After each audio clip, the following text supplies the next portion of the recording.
আসসালামু আলাইকুম ওয়া রাহমাতুল্লাহি ওয়া বারাকাতুহু। বিসমিল্লাহির রহমানির রহিম। প্রিয় দেশবাসী, কাছে এবং দূরে, দেশে এবং দেশের বাইরে যে যেখান থেকে আমাকে দেখছেন এবং শুনছেন, সবাইকে গণ অধিকার পার্টির পক্ষ থেকে সংগ্রামী শুভেচ্ছা ও অভিনন্দন। এই মুহূর্তে দেশে চলছে কঠিন তাপদাহ। গোটা দেশে তাপমাত্রা স্বাভাবিকের চেয়ে বেশি বেড়ে যাওয়ার কারণে জনজীবন বিপর্যস্ত হয়ে পড়েছে।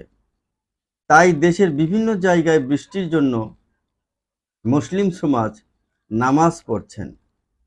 যারা বৃষ্টির জন্য নামাজ পড়ছেন তাদের কাছে বিনীতভাবে আমি জানতে চাই,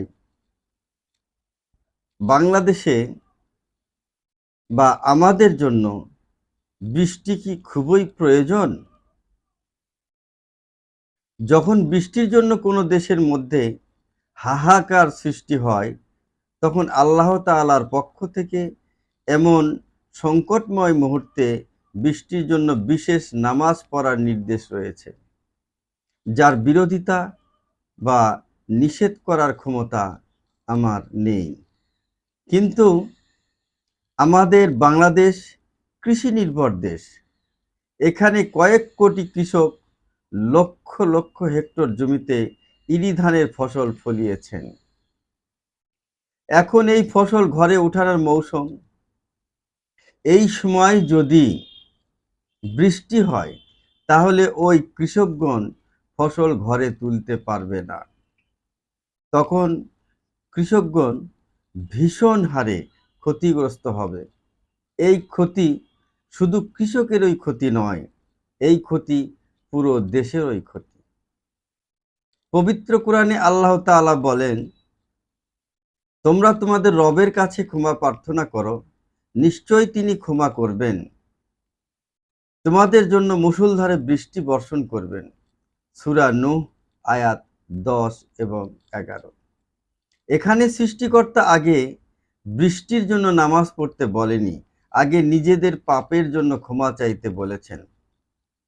আপনারা যদি সত্যি কোরআন মতে এই আমল করতে চান, তাহলে যারা ঘুষ দিয়ে চাকরি নিয়েছেন, যারা চাকরির পেশায় অবিরত ঘুষ খাচ্ছেন, যে সকল অসাধু ব্যবসায়ী সিন্ডিকেট করে কৃষকদের উৎপাদিত পণ্যের ন্যায্য মূল্য পাওনা থেকে কৃষককে বঞ্চিত করছেন, সেবার নামে যে সমস্ত ডাক্তারগণ ডাকাতি করছেন মানে দুর্নীতি করছেন, রাজনীতিবিদগণ ক্ষমতার অপব্যবহার করে সকল প্রকার দুর্নীতি করছেন, এই সকল পাপের জন্য খোলা মাঠে জামায়াত হয়ে প্রত্যেকেই নিজেদের অপরাধ উল্লেখ করে তওবা করেন এবং ক্ষমা প্রার্থনার জন্য আয়োজন করেন। তাতে প্রত্যেকের ব্যক্তিগতভাবে লাভ হবে এবং দেশেরও লাভ হবে। আল্লাহ তাআলা ইচ্ছার বাইরে কিছুই হয় না। রোদ বৃষ্টি ও তারই রহমত ও তার কুদরতে প্রকাশ মাত্র। আল্লাহ তাআলা বলেন, তিনিই আল্লাহ যিনি বাতাস পাঠান, এরপর তা মেঘমালাকে সঞ্চালিত করেন, এরপর তিনি মেঘমালাকে যেভাবে ইচ্ছা আকাশে ছাড়িয়ে দেন এবং স্তরে স্তরে রাখেন।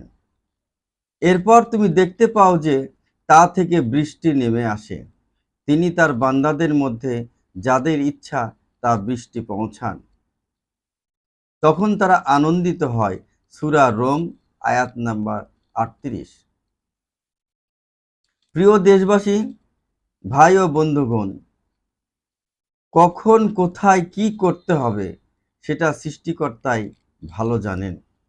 এটা আমাদের মাথা ঘামানোর বিষয় নয়, বরং আমাদেরকে তিনি যে নির্দেশ দিয়েছেন আমরা সেগুলো পালন করি, যা নিষেধ করেছেন সেগুলো আমরা বর্জন করি, তাহলে এমনিতেই পৃথিবী শান্ত হবে, শীতল হবে, আমাদের মাঝে শান্তি ফিরে আসবে।